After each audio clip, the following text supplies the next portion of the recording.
guys, Jeremy Byrne here with Nothing Hidden Ministries. I want to talk to you today. This is our question and topics segment where people write in and ask us questions and we address them. Today I want to talk to you guys about intermittent fasting. I'm just kidding, I don't want to.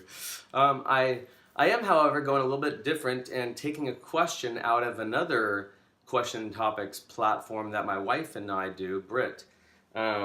Through our, we have a YouTube channel that we do. We take questions as well, and this was a really good one that came in months back, and we never got around to it, so I wanted to answer on this platform. Maybe we'll just throw this on the other one as well. The question came from a gal who was in a relationship with a guy, and neither of them, they both weren't virgins, and they hadn't been in relationships where they have waited to have sex, where they have abstained from having sex. And she's been recently convicted that she wants to have her and her boyfriend both wait, because she feels like this is the guy she wants to marry, that they want to wait until they're married to have sex if they do get married. And so they have previously had sex, and her thing is, how do we go back to not doing it once you've done it?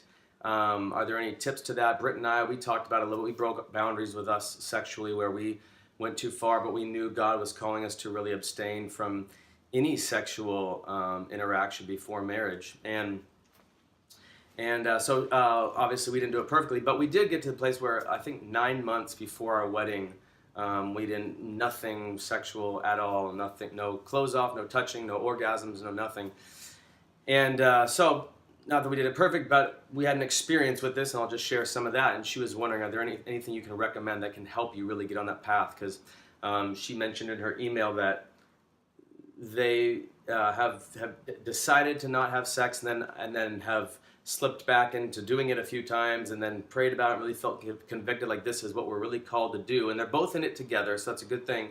But how do you do that? How do you do it once you've gone from having sex to not? It's actually harder than just not having sex at all and abstaining. So I'll tell you a little bit about my thoughts on that and what our experience was. A few things.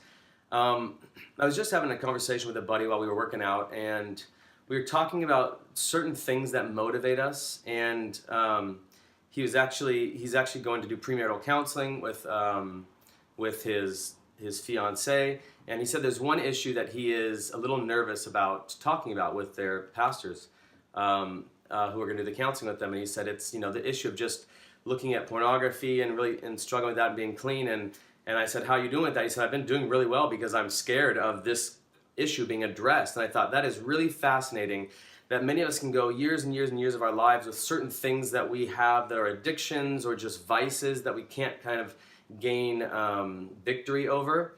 But fear is one of the things that will actually motivate humans to do things they otherwise couldn't. And a lot of people say, oh, there's no fear in love. You can't have fear. Perfect love casts out all fear. Those things are true. It doesn't mean all fear cannot be used by God, and that you can't have fear in love. I mean, it says the fear of the Lord is the beginning of wisdom. And now, yes, that word also does mean a reverence, but it also means a fear, a healthy fear of.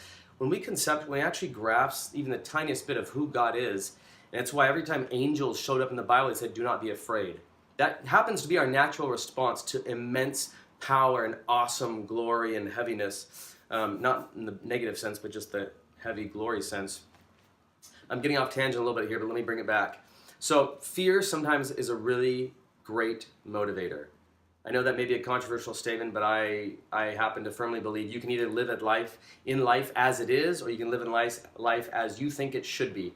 And the reality is sometimes it takes a healthy fear, or I don't know any way to call it other than fear. Like I'm afraid of going to my accountability group, or to my pastor, or to my parents, or to my whoever I've told to keep me accountable and saying I messed up. And not that they are going to not that they're going to shame you, but the realization that the choices we make have ramifications on our community and our friendships, our relationships, our spouses, our fiancés, our boyfriends, our girlfriends, our friends.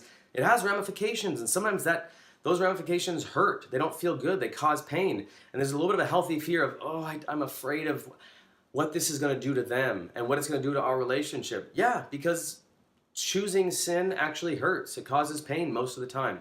So all that whole talk around fear is to say, probably the primary way I think we can set ourselves up for this specific situation I'm talking about, how we get back to really making sure that we stay on the track of not having sex once we have already tried it up until marriage, is set yourself up with an accountability system that you know makes you a little bit nervous. Don't have it be your roommate or your younger brother or sister or a friend or whoever you tell them, and they like kind of giggle and like, oh, well, next time, And not that there has to be shame about it, but someone who you know is not going to not really give you some healthy feedback and say, okay, what are you going to do? And doesn't treat it lightly, because if you could read this email, there's a sense of conviction that they feel. It doesn't feel good to be going back and forth, in and out of doing what you know you're supposed to do, doing what you know you're not supposed to do.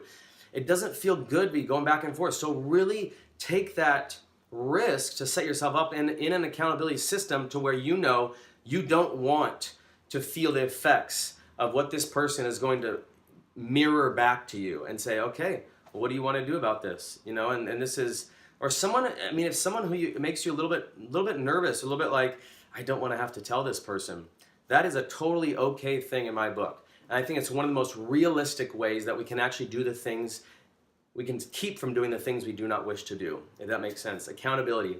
Second one is, and this was one that Britt and I used as well, was praying and having a really clear sort of direction and context from God. I remember we both prayed about this and we wrote some things down, and there are a few times when we were kind of going back to like really feeling attracted to each other and wanting to kind of just, maybe we can just kind of fudge the boundaries and fool around a little bit.